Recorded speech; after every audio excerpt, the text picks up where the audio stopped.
जय जगन्नाथ सांग मैंने आमर ओडिशा गवर्नमेंट OSSC ओडिशा सब ऑर्डिनरी स्टाफ सिलेक्शन कमिशन रो आमर नुआ वैकेंसी बाहरी ARI RI अमीन सुपरवाइजर सब प्रकार बाहरी तेणु ऑनलाइन रजिस्ट्रेशन डेट हूँ नुआ कर 30/12/25/1/2024 ताहले आमर जदि रि रजिस्ट्रेशन करेंगे से तारी भितर यूजर नुआ आसती किंतु यूजर आईडी पासवर्ड देकी करेंगे आ सबमिशन ऑफ ऑनलाइन एप्लिकेशन 30/12/31/1/2024 आमर ऑनलाइन तार वेबसाइट है www.ossc.gov.in जाकि अप्लाई करेंगे आमर यहाँ 2024 नुआ वैकेंसी बाहरी ओडिशा गवर्नमेंट बहुत पोस्ट बाहरी तेणु आपण मैंने आमर अप्लाई कर दिंतु पढ़ापढ़ी करूँ आमर डिटेल जाकरी नोटिफिकेशन टाक देखु आमर ऑफिशियल वेबसाइट की आ कौन सी वेबसाइट जानी फेक हो पारे ऑफिशियल वेबसाइट जाकरी डिटेल चेक आमर RI the vacancy in the post of RI ICDS supervisor ARI अमीन SFS डिस्ट्रिक्ट कैडरे डिस्ट्रिक्ट कैड मैंने पे कौन ना गोटे डिस्ट्रिक्ट तुम जो अप्लाई कर जो सिलेक्शन हम से डिस्ट्रिक्ट भितर तुम ट्रांसफर हो पार आउ तुम रहीपर लाइफ टाइम आउ अलग डिस्ट्रिक्ट तुम जापर ना तेणु यहाँ डिस्ट्रिक्ट कार्ड post the number of post fill by the ताले तार स्केल पे आमर जो दरमाटा देखीदबा रिवेन्यू आमर एक रिवेन्यू इन्स्पेक्टर हूँ 35,400 रु 1,12,000 आमर रिवेन्यू इन्स्पेक्टर वाला आसी सुपरवाइजर भी प्राय सामान अच्छी असिस्टेंट रिवेन्यू इन्स्पेक्टर टी कम अच्छी 19,900 रु 63,200 अमीनर 18,000 रु 56,900 आमर तार स्केल पे रोचे तुम चाकरी कले सब ये सब तुमको मिल सब विभिन्न प्रकार टीए डीए सब मिलकी किसी टैक्स फैक्स कटिक तुमको ग्रोस टोटाल से मिल तेणु तुमने भल कि पाठ पढ़ मन देकी अप्लाई कर अप्लाई डेट आरंभ हो गला तुमने सब स्टार्ट कर ये आमर तार स्केल पे स्केल पे तार इलिजिबल क्राइटेरिया तुमने कौन कौन सब दरकार एज क्वालिफिकेशन सब तार इलिजिबल क्राइटेरिया जावा आम कोरोना सकाशे किसी एज रिलैक्सन होती रिलैक्सन मिसिकी आमर केते बाट जाऊँच देखा अप टू 43 हम आम 38 प्लस जहाँ रिलैक्सन फ्री अच्छी जमी SC ST OBC 5 ताले 43 हो रिवेन्यू इन्स्पेक्टर मिनिमम क्वालिफिकेशन होची आपण जेकोसी डिग्री करते +2 +3 आर्ट्स कॉमर्स साइंस और रिकॉग्नाइज्ड यूनिवर्सिटी जो जेकोसी डिग्री करथाई पारंती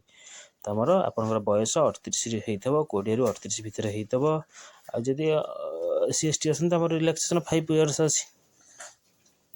सुपरवाइजर भी सेमिति हमर ये कोन RI रिवेन्यू इन्स्पेक्टर रो क्वालिफिकेशन सेमती हमर सुपरवाइजर कोन ना से हमर से at least bachelor degree in science arts commerce और इन इक्विवेलेंट माने आउ जो डिग्री करथाई पारंती तार एज होची 21 38 1 जनवरी 2023 सुधा एटा हमर सब 1 जनवरी 2023 सुधा धरा जाउची 2024 नु 2023 धरा जाउची तापर स्टैटिक सब समतिकर क्वालिफिकेशन देइची तुम सब डिटेल देखि दो तापर तामर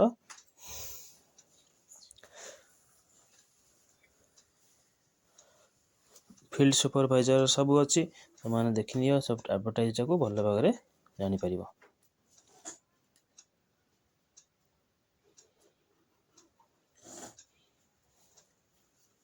आमर SC ST OBC आ SC BC स्टेट तो यहाँ SC BC OBC नो SC BC तांकर सोशल इकोनॉमिक बैकवर्ड क्लासेस जो तांको रिलैक्सेशन केते अछि 5 इयर्स तर ओमेन को 5 वर्ष अपर एज जो लिमिट अच्छी 5 वर्ष तापर आमर जो अंगनवाड़ी वर्कर सुपरवाइजर जो सेटा खाली वोमेन माने अप्लाई कर परिबे से रिलैक्सेशन अच्छी PWD जो माने छोटा कौन फिजिकल हैंडिकैप्ड 10 ईयर रिलैक्सेशन अच्छी तेणु फॉर एक्स सर्विस मैन जो मन थे upper limit relaxation 5 years for post of RI ICDS supervisor ଯେଉଁମାନେ ଭଲ୍ୟୁଣ୍ଟାରୀ ରିଟାୟାରମେଣ୍ଟ ଥିବେ ତାଙ୍କ ପାଇଁ 5 ବର୍ଷ ରିଲାକ୍ସେସନ୍ ଅଛି। ତାପରେ ଆସିଲା ଏକ୍ସ ସର୍ଭିସମ୍ୟାନ୍ ସରିଲା ପରେ ଆସିଲା ଆମର ଡିଫେନ୍ସରେ ଯେଉଁମାନେ ଥିଲେ 6 ମନ୍ଥ ରିଟାୟାର୍ଡ ହେଇଥିବେ ତାଙ୍କୁ ବି କିଛି ସୁଯୋଗ ଅଛି।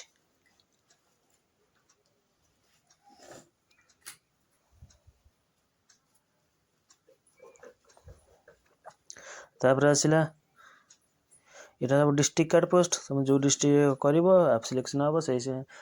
ସ୍କ୍ରିନିଂ 3 ପ୍ରକାର ହେଇପାରିବ। A country must be speak English read write Odia. ଆମର କ'ଣ ଓଡ଼ିଶାରେ ନା ଏଇଟା ଓଡ଼ିଆ ମଷ୍ଟ କରିଛି, ନହେଲେ ତୁମେ ଓଡ଼ିଆରେ ଗୋଟେ ସବଜେକ୍ଟ ପାସ୍ କରିଥିବା ଦରକାର। ଆଉ ରହିଲା ତୁମର ସିଟିଜେନ୍ ଇଣ୍ଡିଆନ୍ ହେଇଥିବ, ଗୁଡ୍ କ୍ୟାରେକ୍ଟର ହେଇଥିବ, ମ୍ୟାରିଡ୍ ହେଇଥିବ, ଯଦି ଗୋଟେ ୱାଇଫ୍ ଥିବ। ତାପରେ ଆସିଲା ରିଜର୍ଭେସନ୍ ଯଦି ଥିବ ତୁମେ ରିଜର୍ଭେସନ୍ ସାର୍ଟିଫିକେଟ୍ ଦେଇ ତୁମେ ରିଜର୍ଭେସନ୍ କରିପାରିବ।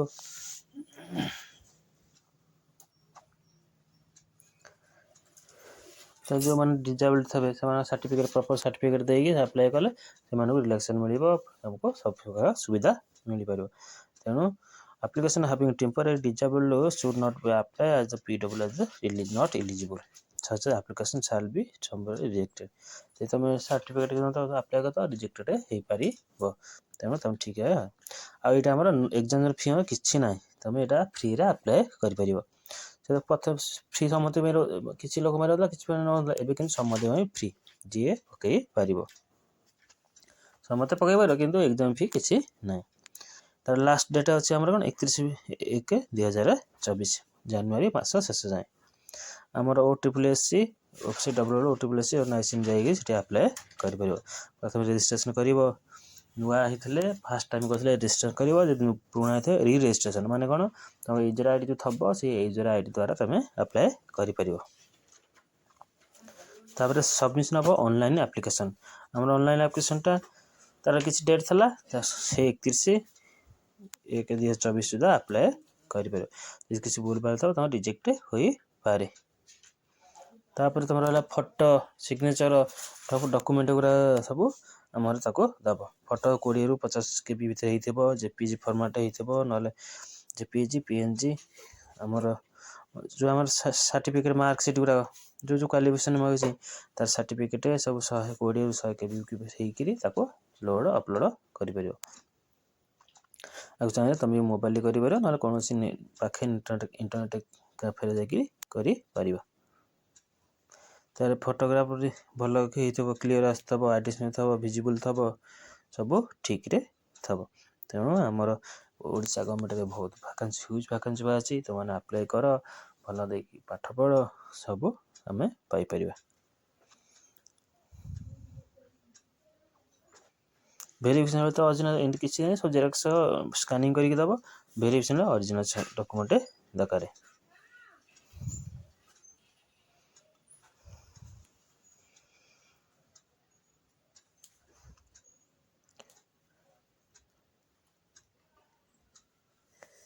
ତାପରେ ଏକ୍ଜାମିନେସନ୍ ଆମର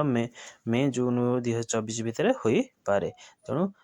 ପ୍ରିଲିମିନାରୀ ମେନ୍ଟା ସେଟା ଆପଣଙ୍କୁ ଜଣା ହେଇଯିବ, ସେପ୍ଟେମ୍ବର ଅକ୍ଟୋବର ଭିତରେ ଜଣା ହେଇଯିବ ତାର ଠିକ୍। ମାନେ ସେମିତି ମେ ଜୁନ୍ ହେଉଛି ପ୍ରିଲିମିନାରୀ, ଆଉ ମେନ୍ ପରୀକ୍ଷାଟା ହେଉଛି ସେପ୍ଟେମ୍ବରରୁ ଅକ୍ଟୋବର ଭିତରେ ହୋଇପାରେ। ତାପରେ ପ୍ରାକ୍ଟିକାଲ ଯେଉଁ କମ୍ପ୍ୟୁଟର ଜାଣିଥିବ, କମ୍ପ୍ୟୁଟର ସାର୍ଟିଫିକେଟ୍ ଥିଲେ କିନ୍ତୁ ଜାଣିଥିବା ଦରକାର। ତାର ଗୋଟେ ପ୍ରାକ୍ଟିକାଲ ପରୀକ୍ଷା ହେଉଛି, ସେଠି କମ୍ପ୍ୟୁଟରରେ ତୁମେ ପରୀକ୍ଷା ଦେବ। ଆଉ ପରୀକ୍ଷାରେ ତୁମେ ଯେମିତି ସବୁ କମ୍ପ୍ୟୁଟର ଜିନିଷ କରିପାରୁଥିବ। ଆମର ରହିଲା କ'ଣ ଆଡ଼ମିସନ୍ ଲେଟର୍, ତୁମେ ୟାକୁ ସବୁ ଇଣ୍ଟରନେଟ୍ www.OSSC ୱେବସାଇଟ୍ ଯାଇକିରି ସବୁ ତୁମର ସବୁ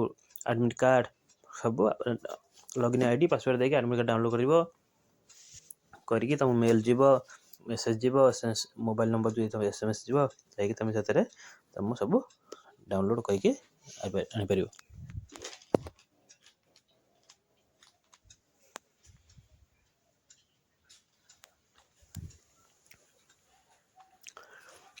ଆମର ୱେବସାଇଟ୍ ହେଲା www.OSSC.gov ଯାଇକି ତୁମେ ସବୁ କରିପାରିବ।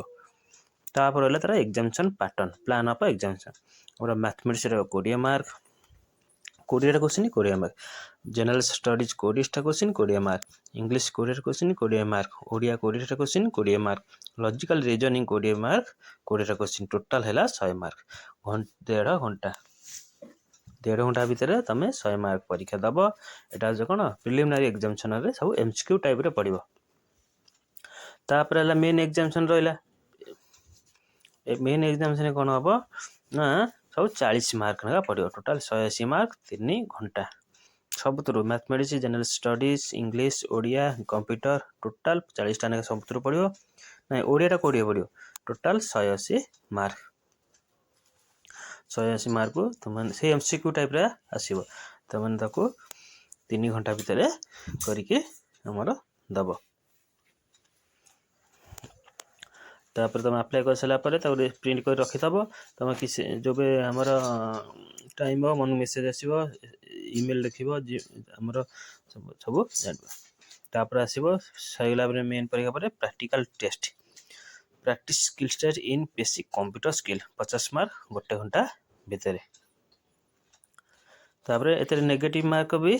हमर जो हमर पिला मन सब परीक्षा दउंती नेगेटिव मार्क कोन ना नेगेटिव मार्क प्रिलिमिनरी मेन भी नेगेटिव कौन 4 अल्टरनेटिव क्वेश्चन 0.33 तो भूल है 0.33 हमर नेगेटिव मार्क रही तेणु पे तुम देखिए परीक्षा दब नेगेटिव मार्क जमी न आसे तर minimum qualifying mark the main exam minimum qualifying mark SC ST PWD exceptional sportsman category candidate 30% आउ समत पे 35% तापरे हमर एटाला मिनिमम क्वालिफाई मार्क कले तमने नेक्स्ट लेवल को तमे उत्तीर्ण हबो तापरे सेला परे तमर प्रोविजन लिस्ट बाहरिबो सेते तमे सिलेक्शन कोन नबो भुवनेश्वर जीवो ता ऑफिस डकैबे सेटा जाई के सब प्रकार बुझी के करिवो मेन हला आगो अप्लाई करि दियो ता परीक्षा पढ़ा पढ़ी करो तापर जाई के हमरा जानिबो कोन परीक्षा रे कोन केमती होउची